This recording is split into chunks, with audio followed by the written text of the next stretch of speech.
We got Gators Breakdown here. We know we're business. Gators Breakdown, because there's never a dull moment in Gator Nation. The Gators Breakdown podcast is ready to go. I'm your host, David Waters. You can find me on social media at GatorDave_SEC. And of course, it is certainly not a dull moment in Gator Nation this week with the latest in the Jaden Rashada saga. And of course, that is Jaden Rashada suing Billy Napier and others at the University of Florida. So to help me break it all down, you may have seen her out there on Twitter on Tuesday. I know, Michelle, you kind of got the attention of Gator Nation a bit, but Michelle Kirkpatrick right here joining me here on Gators Breakdown. Michelle, thank you so much for joining me to kind of help me navigate through all this. I have no law background whatsoever, so you're going to help us out here. Wonderful. It's great to be here. Thank you so much for having me. I'm super passionate about college football fan first, lawyer as my day job, and I absolutely love when the two intersect like this. So thanks for giving me a chance to talk about it. Yeah. You told me, you generally practice in large contract disputes, but of course, a college football fan first. So you like how that intermingles at times. And with NIL, it certainly seems to be a never-ending story. There have been a lot of opportunities to enjoy the intersection of law and football, certainly in this past year. Michelle, I was a fan of how you laid it out on Twitter Tuesday evening and the angles you saw this from a neutral observer. That's one reason I wanted to bring you on. I think Gator Nation saw a lot of the Florida side of this and the other side of this, but you come at it as a neutral observer. So, look, the only thing I could offer from the lawyer side of this is I just finished the show Suits a few weeks ago, so that's about all I can throw out there. But I loved it, by the way. But that's about all I got. Yes, yeah. So I have a little bit more of a legal background than one might acquire, even from watching all of the seasons of Suits. So happy to talk about that here. Would you like me to sort of walk through the opinions I shared on Twitter, or would you like to start from the background? What's best for you?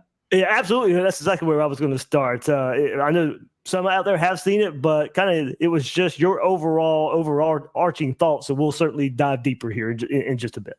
Yeah, so absolutely. So the primary claim Rashada has asserted, as most people probably know, is a fraud claim. There are some other claims related to that, some negligent misrepresentations, one tortious interference claim, but the primary claim he asserted was fraud. And of course, fraud is a really, really hard claim to prove legally. So I was surprised, especially when I read through the complaint and saw that there was an actual written contract between Rashada and the collective. I was like, why fraud? Fraud is, like I said, one of the more challenging things to prove. To prove it, you have to show, of course, that there was a misrepresentation. Here, that misrepresentation was that the collective and one of the boosters was going to pay Rashada $14.5 million, inclusive of a $500,000 signing bonus, to flip his commitment from Miami, where he was allegedly offered $9 million in NIL. That was pretty well publicized, to come to Florida. But in addition to a misrepresentation, you actually have to show that those involved, the defendants that he named here, including Billy Napier, knew at the time they made those representations that they were false, that they had specifically intended to deceive him. It's not enough. It would not be enough to show fraud here, just to say that they thought they had the money and it turned out they didn't, or they thought they had the money and circumstances changed.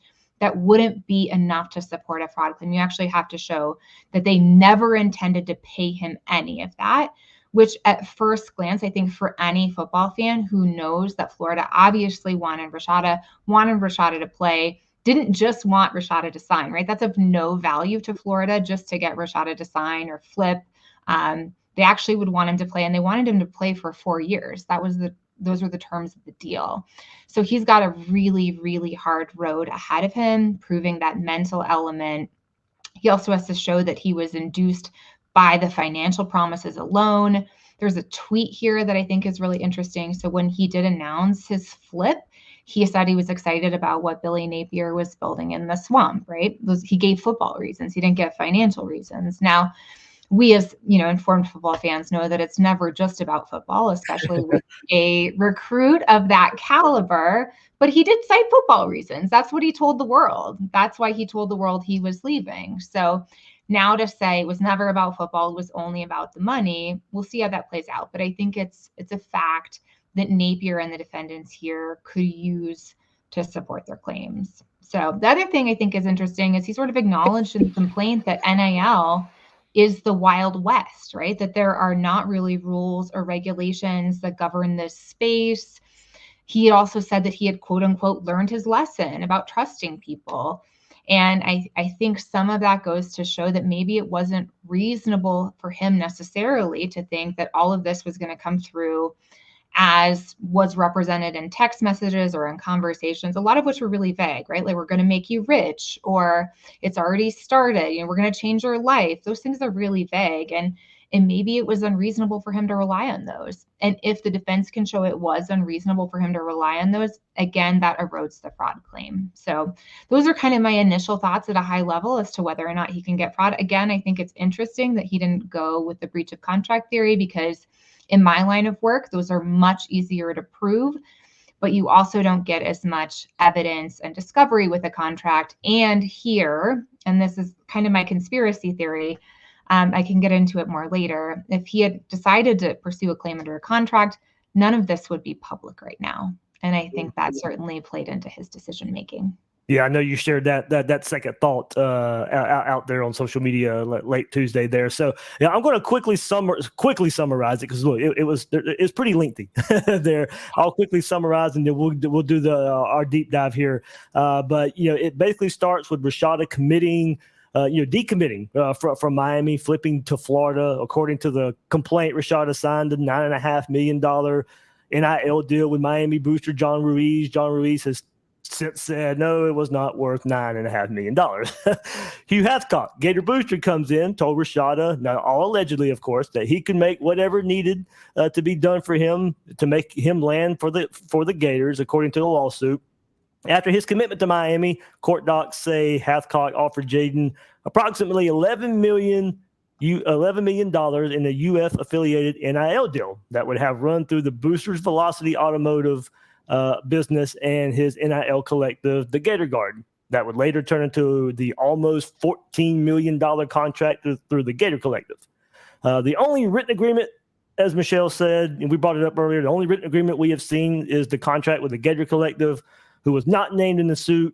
Jaden Rashada's first payment was scheduled for December 5th, 2022, in the amount of $500,000. That's a signing bonus, but signing day was still a couple of weeks away. That payment never materialized, despite multiple reassurances, according to the case. On December 6th, the day after the bonus was due, the Gator Collective terminated the contract in a letter sent to Rashada. It's been reported that the contract allowed either side to terminate at any time for any reason. So he's not suing for breach of contract, as we said. He is suing for fraud, which, he believes Napier, Marcus Castro Walker, Hugh Hathcock conspired to keep money away from him. So can the Rashada side prove that? That's what we're going to get into. So National Signing Day comes along December 21st, 2022. Quarterback still had not received payment. There was never another signed agreement. Nothing but possible conversations that took place. I think the key detail here is this is the first time, we heard the NCAA investigation going along before this, but this is the first time with this lawsuit that Billy Napier's name came up. And the reason is the lawsuit alleges Napier called Rashada on the first day of the early signing period and promised him Florida boosters would get him $1 million payment as part of the deal in order for him to sign his letter of intent. So there we go. There's the he said. So is there proof of that, that they can prove that Napier got behind that? So, Michelle, I'm going to bring you back in here. And of course, I told you this beforehand. Big time thankful for Gators Breakdown Plus member Litigator. Yes, Litigator. It fits for his input on a good bit of what we're going to dive into. He left me some thoughts. His appointment in the judiciary ends in July, so he was able to help me navigate some of this from the lawyer's side. So, Michelle, what are the facts of the complaint? The only hard evidence we see in the complaint are some text messages, the contract with the Gator Collective. There's talk of negotiations. He said this, he said that. There's nothing about a breach of contract, as you said, but more about fraud in the negotiations and discussions.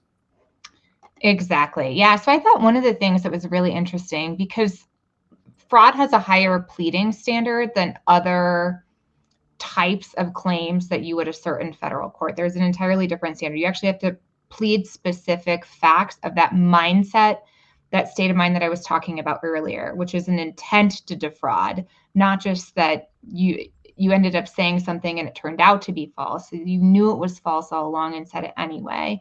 And the complaint, when it's talking about scienter, which is the fancy legal term for that state of mind, says, as evidence of scienter, or as evidence of this mindset, they kept telling him that they'd get him the money. But that doesn't prove that they knew it was false.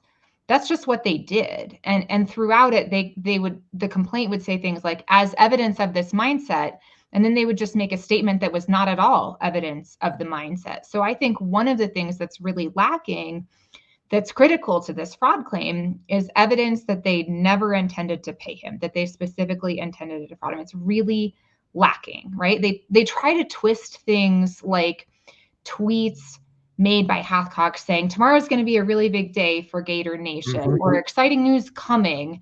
And they present that and they say, here's where he's trying to mislead him. And it's like, that doesn't show he was trying to mislead him. It actually shows he was authentically excited about what was coming for Gator Nation.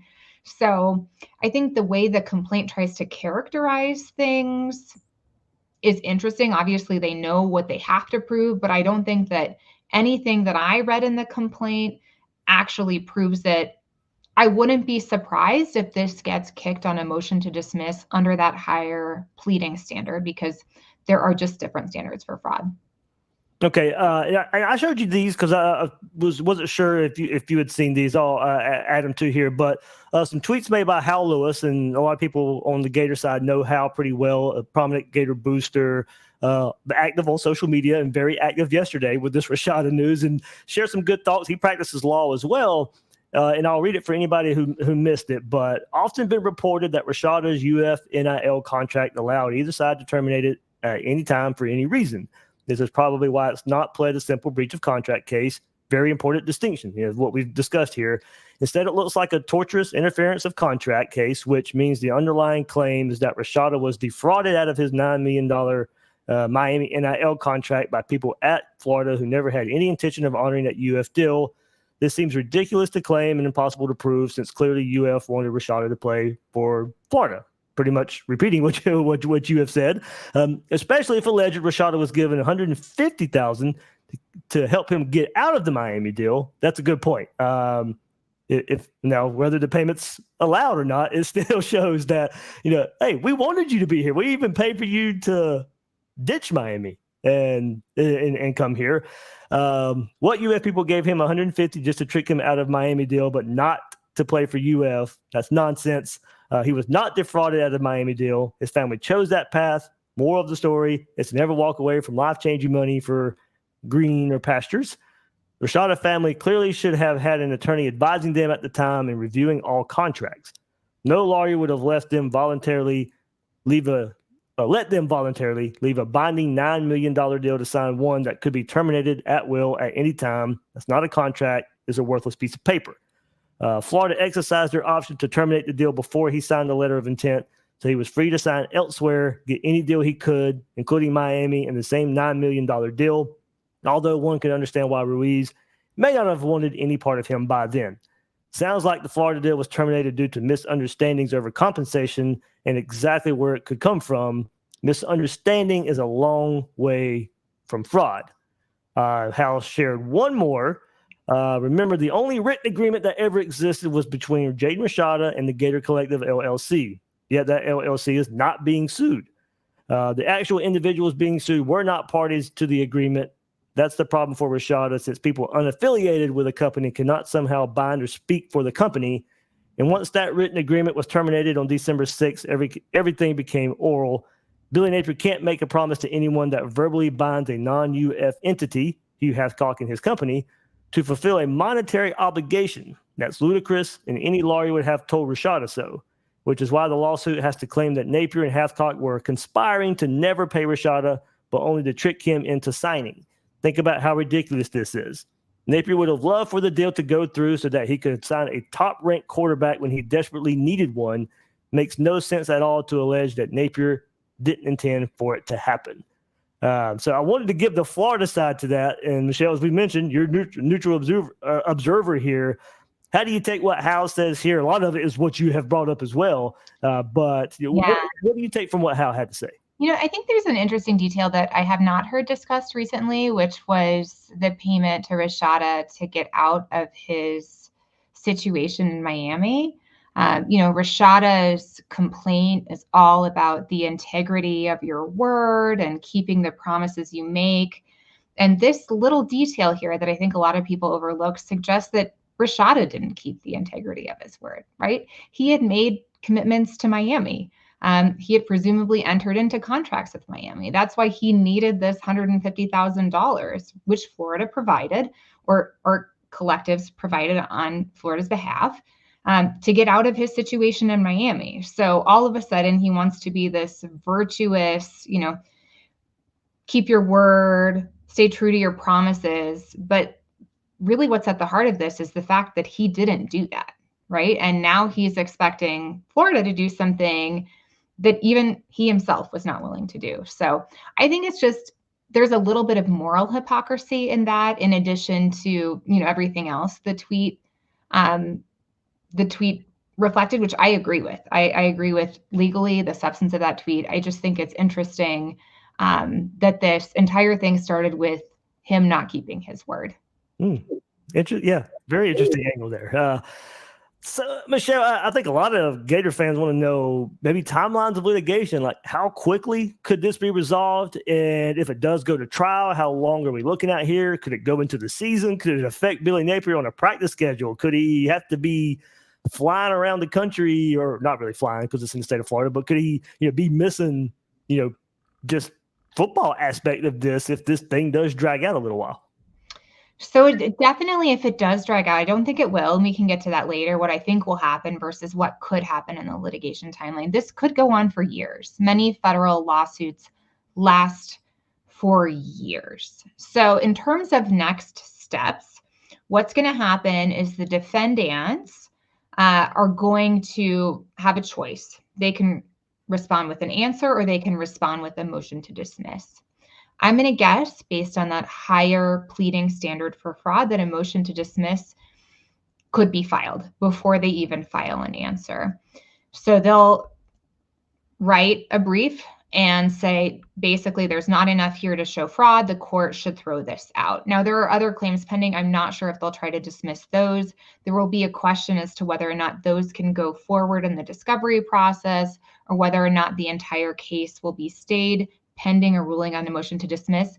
But even a ruling on the motion to dismiss alone, before we even get to the discovery process, could take at least a year, sometimes longer. Federal courts are not under any concrete guidelines. Federal judges are appointed for life, so they don't feel pressure to get things done. There is sort of a congressional standard that tries to encourage them to move it along. But in my practice, I've seen motions to dismiss fully briefed pending for over a year. So it could be a long time before we even get to that phase. And given the stakes of this litigation, I imagine the court is going to take its time. Now, there's a possibility, like I said, because there are different types of claims here, that there could be a motion to dismiss pending on the fraud, but the plaintiff, Jaden Rashada, could ask to proceed with discovery, which itself can take a year. So my perception of this is that discovery is really at the heart of Jaden Rashada's kind of quest and underlying goal. That part of it, yes, is about the money, but I think the discovery process allows Jaden Rashada and his counsel to request access to all emails, all text messages, any voicemails, any records of phone communications, any recordings that the parties may have made. Hopefully they didn't make recordings of their calls, but if they did, those could be subject to the discovery process. And in that process, they'd have to turn all of that over, all of those texts, all those emails. And I just don't think that that's something that Florida fans or Florida as a program really wants. Jaden, on that point, the state of Florida is a two-way consent for recording a phone call. right. So if they had recorded calls, I'm saying I don't think Napier and the collectives would have been stupid enough to record any of their phone calls. Certainly, if Florida is, and I'll take your word for this, if it's a two-way consent state and Rashada had any calls recorded that the other party had not consented to, he wouldn't want to produce this because he could find himself in some criminal trouble for that. But otherwise, those could be subject to discovery as well. And that process typically goes on 9 to 12 months, although it can be extended. There's also an opportunity to designate experts. I don't know if an expert would be appropriate here, maybe for the NIL component, because it's pretty unique to show the damages he suffered. But the short answer is we could be looking at years, and it certainly could impact the football season if Billy Napier is being asked to prepare and sit for a deposition during the season. I'm sure that's a distraction that he does not want.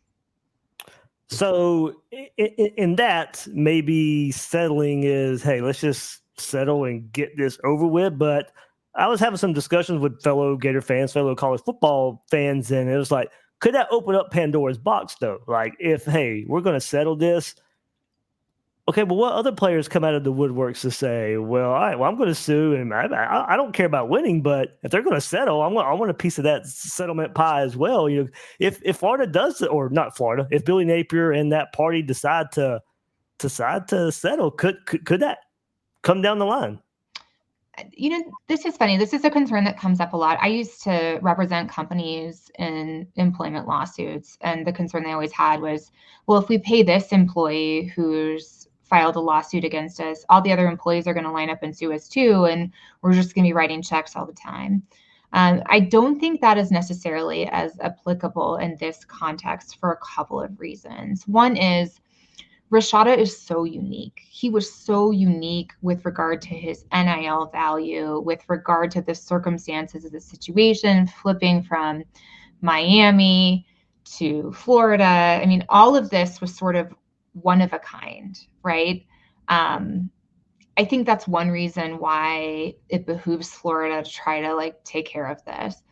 The other reason is I don't think this is necessarily something that players want to do. Frankly, I think it's pretty brave and not necessarily the brightest idea for Rashada to do this. I mean, organizations do not like litigation. Football teams do not like litigation. If you sue anyone, I think other organizations, NFL teams, other college programs start to look sideways and think, is he going to sue us? Is he litigation prone? So I don't necessarily think that there's a lot of incentive for players to pursue this path. Rashada's case is unique because there was so much money on the line.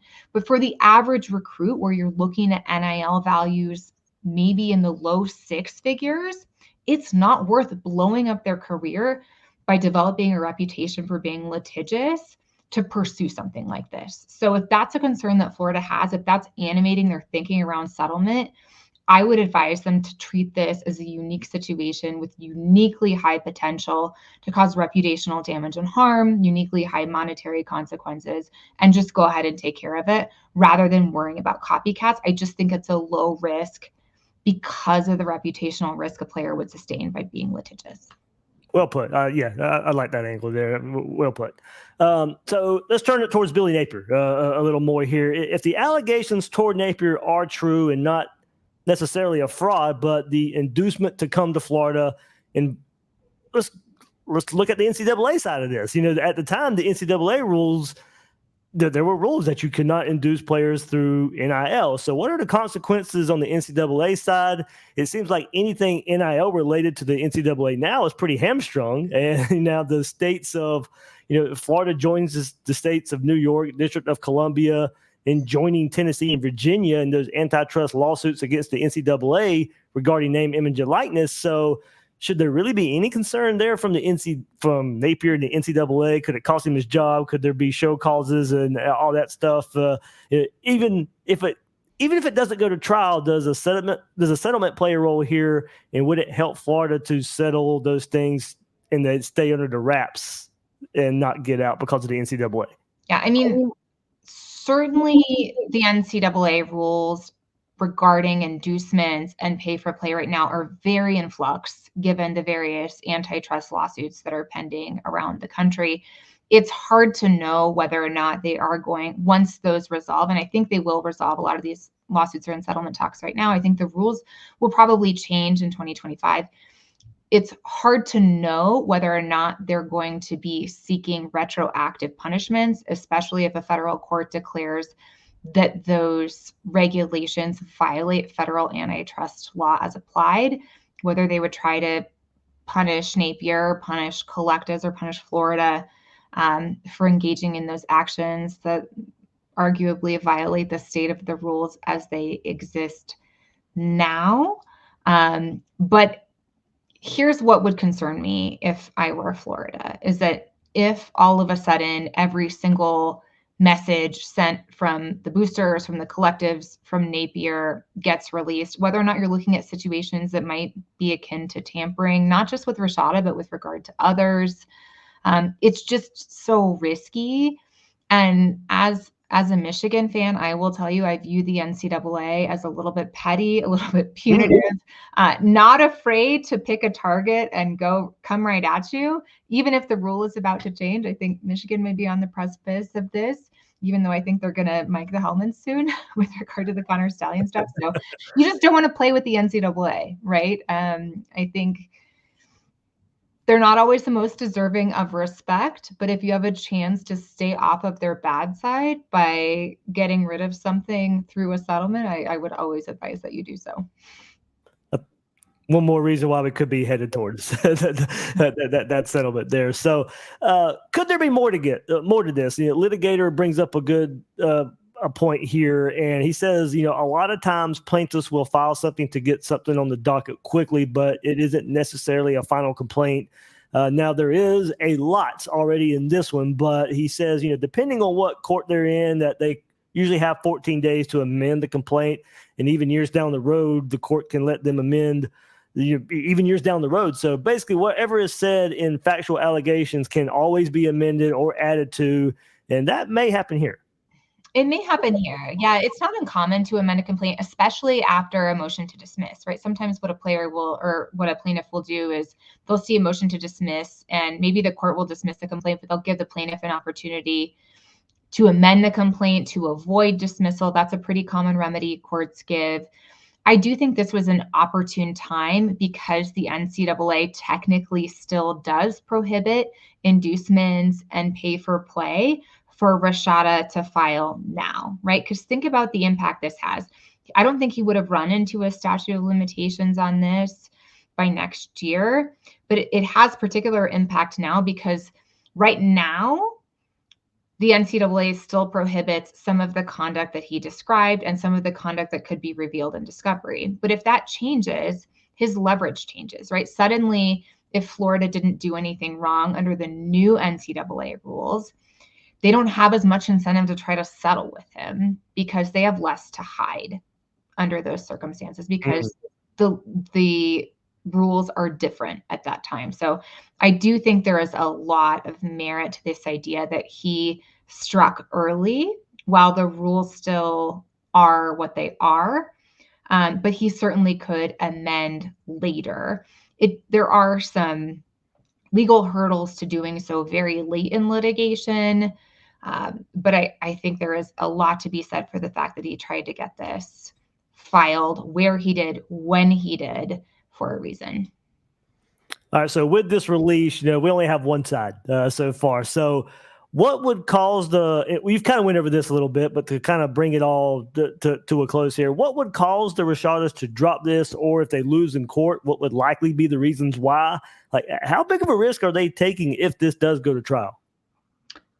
I think it's really unlikely it does go to trial.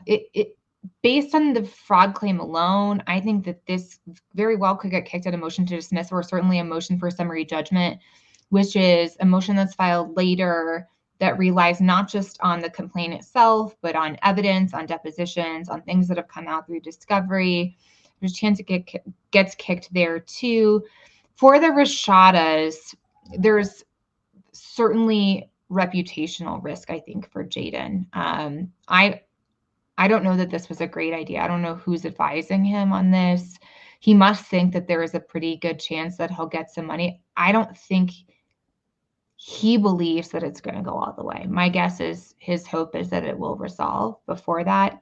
But if this goes all the way to the jury trial, I don't think, because he hasn't sued under the contract, and I would have to go back and take a look whether there's any sort of attorney fee shifting under the contract, but it's not like he would owe Florida money for suing them and then losing, unless they engaged in this thing called an offer of judgment, where they would say, we'll pay you X and admit fault, which they would never do. And if they won or did better than that, he could have to pay their costs, which are going to be minimal compared to their attorney's fees. There's a lot of legal technicalities, but I think the biggest risk he faces by losing is reputational. And there's an argument that even if it settles, that loss has already been suffered. Without knowing the Napier side and the other parties involved, could there be a countersuit? I think that would be very short-sighted, especially because even if a lot of people don't think that there's legal credibility to Rashada's claims, I do think that the complaint itself does paint him as somewhat sympathetic. They say that he came from a working class family, that this was supposed to be life-changing money for him, that he got taken advantage of, lied to. I think it would be very short-sighted for Florida to try, as clearly the bigger entity, right? They've got way more money, way more resources, way more power, to turn on a former recruit like this. And I think it would send a really bad message to other potential recruits. Nobody wants to be sued, right? Nobody wants to think that the football program that they're considering could one day turn the full force of its weight against you. So that Florida will not do that. I'm fairly sure of it. Okay, sounds good. I've heard it brought up, but that was I didn't have anything to offer there. But the way I think when you're, and I can relate to this as a very passionate football fan, right? When you feel like your program has been attacked, there's an instinct to become defensive. There's an instinct to want to get revenge. But I think Florida, understanding obviously the consequences of that for its recruiting, for its reputation, would never do that, even if the fans themselves would like some sort of vindication. For sure. Michelle, anything I left out you think that could be added here? You know what? I want to point something out. I mentioned this earlier, the arbitration aspect. So if he had sued under the contract, we wouldn't know about any of this because it would have gone into arbitration. We would have never had an opportunity to review the texts, the allegations, information about the phone calls, right? So I think that's been a really strategic part of what Rashada is trying to do here. He didn't want this to be private. He wanted it to be public. I think that's part of his legal strategy. That's why we know about it. There's a reason why those contracts have arbitration provisions, right? Because Florida knows it's better if this doesn't get played out in the public. But here we are. So I just think it's interesting to consider from a strategy perspective that he would choose to pursue the harder claim in the interest of having this become a spectacle. Well, Michelle, I know it's been a few months, but congrats to you and your Michigan Wolverines for that national championship. As you said, a very storyline-led season with everything going on there. But knowing that you're a Michigan fan now, a big congrats to hoisting that trophy. Thank you very much. Yeah. One thing with this, the moniker of Gators Breakdown is there's never a dull moment in Gator Nation. You being a college football fan, do you see that on the outside as well when it comes to the University of Florida? For us living in it, it always seems like there is something. Yes. No, I get Florida is a super exciting program. I will admit it. And as a college football fan who loves college football drama, it is certainly one that I have enjoyed. Yeah. Michelle, hey, thank you so much for really navigating us through this. I know everybody out there will enjoy it. Just big thanks one more time. Absolutely. Thank you so much for having me. Like I said, I love talking about this stuff. Always happy to come on anytime that there is a legal issue that you'd like to chat about. Awesome. We'll do it again for sure. Thank you. Absolutely. Thank you so much.